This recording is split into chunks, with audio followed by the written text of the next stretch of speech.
vous allez honorer.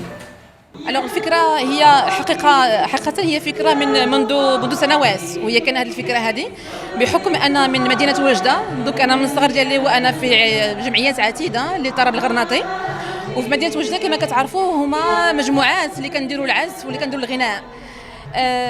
من مشيت لفرنسا وجيت لكازابلانكا باش نستقر، لقيت هذاك اللي كنا كنلقاوه في وجده، يعني العزف والغناء ما لقيتوش هنا في مدينه الدار البيضاء. يعني سواء كتلقى لو شان يعني الغناء ولا كتلقى العزف. انا بغيت نمزج بين جوج ديال الالوان اللي هو العزف والغناء. دونك من هنا كانت جات عندي الفكره، من هذه دابا قول 61 ولا 7 سنين هي كانت هذه الفكره. وكما كنقولوا كل وقت وقته، دونك يلاه جا دابا الحال باش الوقت باش انني ناسس هذه الجمعيه هذه. كان اقبال كبير على الموسيقى الغرناطيه منذ هذه 4 سنين ولا 5 سنين بين الدار البيضاء. حقيقه هنا في الدار البيضاء كنوجدوا الكثير المحبين والوئين للموسيقى الاندلسيه الاكثر، ودابا بداو الناس كيتوجهوا كذلك للموسيقى الغرناطيه اللي هو تراث مغربي كذلك. دونك جميع الالوان، دونك كاين المحبين اللي بغينا نلبيو الطلب ديالهم كذلك، وكاين الناس اللي كيطالبوا كذلك بالعزف والغناء. ولهذا جات الفكره اليوم لان نحققوا هذا الحلم اللي كان هو اليوم ولا حقيقه، اللي نلبيو الطلب ديال والوعيين الموسيقى المغربيه الثقافه المغربيه كلها. نون سولمون غادي يكون عندي ورشات الموسيقى الغرناطيه، ولكن ورشات الموسيقى الاندلسيه وموسيقى الملحون، وغنحل كذلك ورشات لي كونفيرونس مع خبراء ومع عالمين كبار وشيوخ كبار للموسيقى الغرناطيه والموسيقى الاندلسيه كذلك.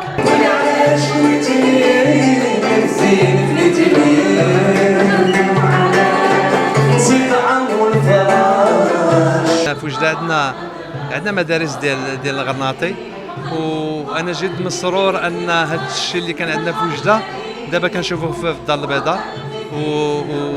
وهذا كيرجع للجمعيه اللي نظموا هاد ماشي ما عادش نقولوا سهره، واحد اللقاء فهمتي، لقاء فوالا تاسيسي واللي داير حول الغرناطي والملحون.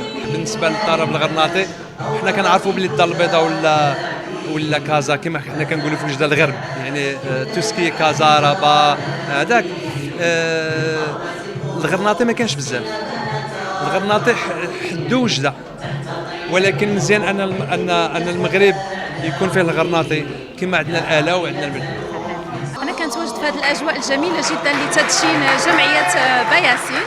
فالفكرة ما نقول أنها جميلة، ما يمكن لي نقول عليها أنها جيدة وكنشجعها كثيرا، لا سيما أن الأجيال أو الجيل دابا كنعرفوا أنه متفتح جدا على موسيقى عالمية، وما كان مع الاسف كينسى شويه الهويه المغربيه نتاعو اللي هي كتمثل في الموسيقى ديالنا التراثيه اللي هي غرناطيه واندلسيه وملحون والى غير ذلك. يعني هذه مبادره جيده ما يمكن لنا نشجعها، ونتمنوا انها الجمعيه تسير للقدام وانها تعطي داك الشيء اللي في الاهداف نتاعها يا ربي.